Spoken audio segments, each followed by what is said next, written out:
Hello friends, welcome to technical miracle channel. आज का discussion है 6 जून 2020 के द हिंदू एडिटोरियल पर। टॉपिक है फार्मास्यूटिकल फील्ड में मेजर स्टेप्स लेने के ऊपर। क्यों ज़रूरत क्या पड़ी? क्योंकि जो हमारा हेल्थ केयर सिस्टम है अभी भी कोविड-19 की वैक्सीन डेवलप करने में फेल रहा है। आज भी लाखों की संख्या में लोग इन्फेक्टेड हो रहे हैं और डेथ हो रही है लोगों की। डिस्कशन से हम दो ही निष्कर्ष निकालेंगे। हमें एक ऐसे सिस्टम की ज़रूरत है कि जो एक ऐसा प्लेटफॉर्म प्रोवाइड कर सके कि इनोवेटर्स और ज़्यादा कैपेबल हो जाएं, उनको ऐसी टेक्नोलॉजी और ज़्यादा अपडेटेड टेक्नोलॉजी की ज़रूरत है कि वैक्सीन डेवलप करने में उनको मदद मिले। दूसरा, हमारी ट्रैकिंग, ट्रेसिंग और ट्रीटमेंट बहुत ज़्यादा फास्ट होनी चाहिए। हमारा रिसर्च लेवल और नॉलेज हमारी और ज़्यादा ब्रॉड होने की ज़रूरत है। इसका दूसरा उद्देश्य ये है कि जो भी मेडिकल ट्रीटमेंट हो पैंडेमिक सिचुएशंस में वो अफोर्डेबल हो हर किसी के लिए, क्योंकि हर व्यक्ति की ज़रूरत है। हर किसी की जान की कीमत एक ही है, तो हर किसी को मेडिकल ट्रीटमेंट कम से कम लोवेस्ट प्राइस में मिले, ये इसका उद्देश्य है।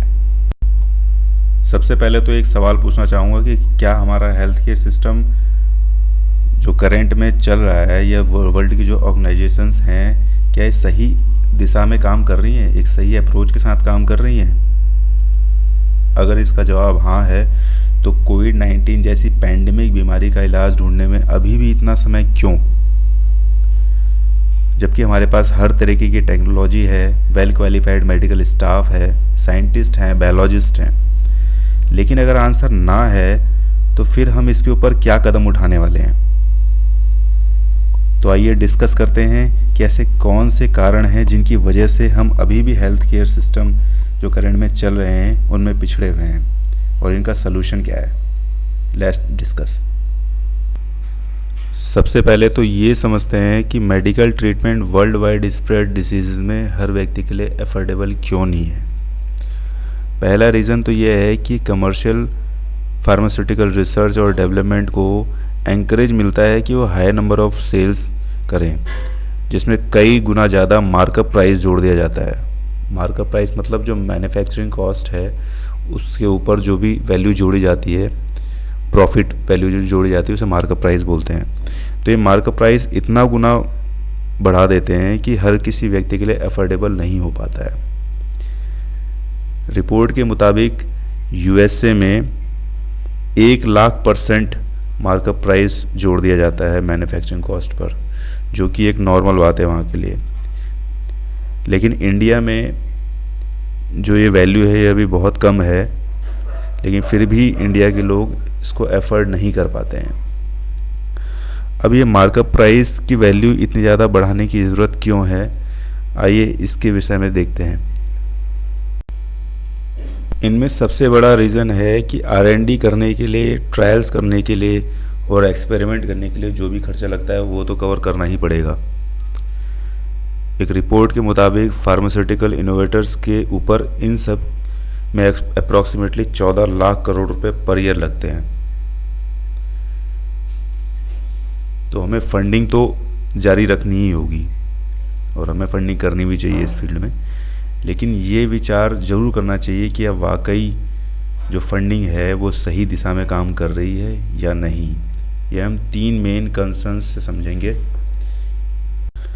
पहला तो ये है कि जो इनोवेटर्स हैं, जो मेडिसिन्स को डेवलप करते हैं, रिसर्च करते हैं, वो इस बात पर ज़्यादा ध्यान देते हैं कि प्रोडक्ट का मार्कअप ज़्यादा से ज़्यादा कैसे हो, रादर दैन कि उनको इस पर ध्यान देना चाहिए कि डिसीज़ जो वर्ल्ड वाइड फैल रही है या फैल गई उनका लोगों पर क्या इफ़ेक्ट पड़ रहा है और उनकी इन्वेंशन कॉस्ट गरीब लोगों पर किस हद तक पड़ रही है, जो कि एक्सपेंसिव मेडिसिन्स एफर्ड कर ही नहीं पाते हैं।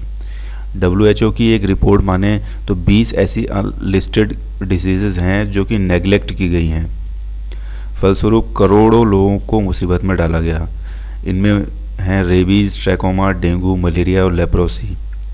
रिपोर्ट के मुताबिक 1 बिलियन लोगों पर केवल 0.35% फार्मास्यूटिकल्स R&D फर्म्स ही एक्टिवली काम करती हैं। मतलब कि 1 बिलियन जो डिसीज़ लोग हैं उसके रेशियो में केवल 0.35% फार्मास्यूटिकल फर्म्स ही काम करती हैं, जिसमें से 0.12 R&D स्पेंडिंग्स जो है वो मलेरिया, ट्यूबरक्लोसिस जैसी बीमारी पर खर्च हो जाती है।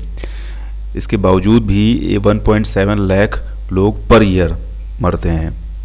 सेकेंड रीज़न है वो पेशेंट्स जो एफर्ड कर सकते हैं, हाईली प्राइज्ड, वो प्रमोट करते हैं कि मेडिसिन का प्राइस बढ़ा भी तो कोई फ़र्क नहीं पड़ता है, लेकिन फ़र्क उन लोगों को पड़ता है जो एफर्ड नहीं कर पाते हैं। इसमें तीसरा रीज़न है फार्मास्यूटिक फर्म्स की थेरेपेटिक वैल्यूज़ जो कि बहुत पुअर हैं, क्योंकि वो डेवलप करते हैं डुप्लीकेट ड्रग्स और उनको बेचते हैं जो कि बेनिफिशियल नहीं है किसी के लिए भी। इन सभी प्रॉब्लम से निजात पाने का एक ही उपाय है कि हम एक ऐसे सिस्टम का निर्माण करें जो इन सभी पर सुपरविज़न कर सके, उनको मॉनिटर कर सके। इस सिस्टम का नाम है हेल्थ इम्पैक्ट फंड। अब ये काम कैसे करेगा? इसमें कुछ प्रावधान होंगे, जैसे कि मैन्युफैक्चर्ड मेडिसिन फंड से रजिस्टर्ड होगी, और जो मेडिसिन रजिस्टर्ड होंगी उनको मैन्युफैक्चरिंग कॉस्ट से नीचे लो रेट पर हम बेच सकते हैं, उनको जो एफर्ड नहीं कर सकते high rates.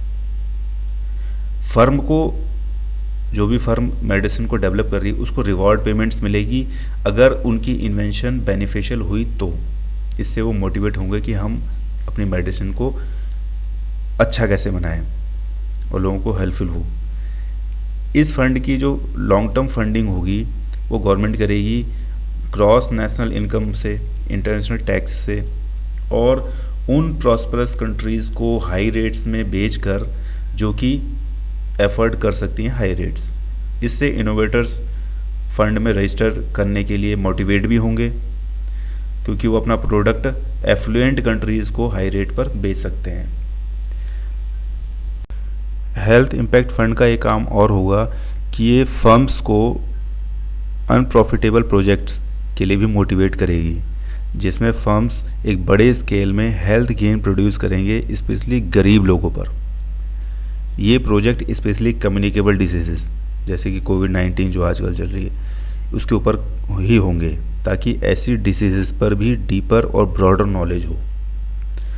Health impact fund reward करेगा केवल हाई हेल्थ गेन्स पर, मतलब कि कितने लोग सही हो पा रहे हैं, किस रेट में लोग सही हो रहे हैं, उस पर रिवॉर्ड करेगा, ना कि हाई सेल पर। अगर फर्म, एक चीज़ और है, अगर फर्म फंड से रजिस्टर्ड है तो स्टेट गवर्नमेंट्स के रूल्स और रेगुलेशंस उन पर अप्लाई नहीं होंगे, यानी कि कोई इंटरफेरेंस नहीं होगा। इससे क्या होगा कि जो फर्म्स हैं, जो ट्रस्ट हैं, वो मोटिवेट होंगे रजिस्टर्ड होने के लिए, कि उनको कोई भी और ज़्यादा दिक्कतों का सामना नहीं करना पड़ेगा। एक बार रजिस्टर्ड हो गए तो अपना काम अच्छी तरीके से वो कर सकते हैं। बाकी जो भी ऊपर की कार्रवाई होगी वो फंड, जो कि हेल्थ इम्पैक्ट फंड है, वो सब देखेगा। अब ये तो तय है कि हाई हेल्थ गेन अचीव करने के लिए इनोवेटर्स को चाहिए कि वो नई स्ट्रेटजीज़ पर काम करें, थेरेपीज़, ट्रीटमेंट और डायग्नोसिस पर नए स्टेप्स उठाए जाएं, रिजल्ट को रियल टाइम बेसिस पर मॉनिटर किया जाए। एक रिवॉर्ड मैकेनिज्म ही सफलतापूर्वक काम कर पाएगा और इनोवेटर्स को मोटिवेट कर पाएगा। लेकिन इन सब के लिए ज़रूरी है कि कमर्शियल फार्मास्यूटिकल फर्म्स पार्टिसिपेट करें, क्योंकि ये ग्लोबल पेंडेमिक कंडीशन में ट्रैकिंग, ट्रेसिंग और ट्रीटमेंट में फास्ट सर्विस प्रोवाइड करती हैं। इस तरह से हेल्थ इम्पैक्ट फंड इंकरेज करेगा ताकि इनोवेटर्स इंकरेज हों और कम्युनिकेबल डिसीज़ पर बिना किसी निजी स्वार्थ के काम कर सकें। एक स्ट्रॉन्ग हेल्थ सिस्टम बने एनजीओ, इंटरनेशनल एजेंसीज़ के कोलैबोरेशन से स्ट्रॉन्ग पब्लिक हेल्थ स्ट्रेटेजी बने, ताकि हम कोरोना वायरस जैसी कोई भी डिजीज़, कोई भी महामारी आए उसको हम जल्द से जल्द ख़त्म करने की एफिशिएंसी रख सकें और लोगों की जान बचा सकें।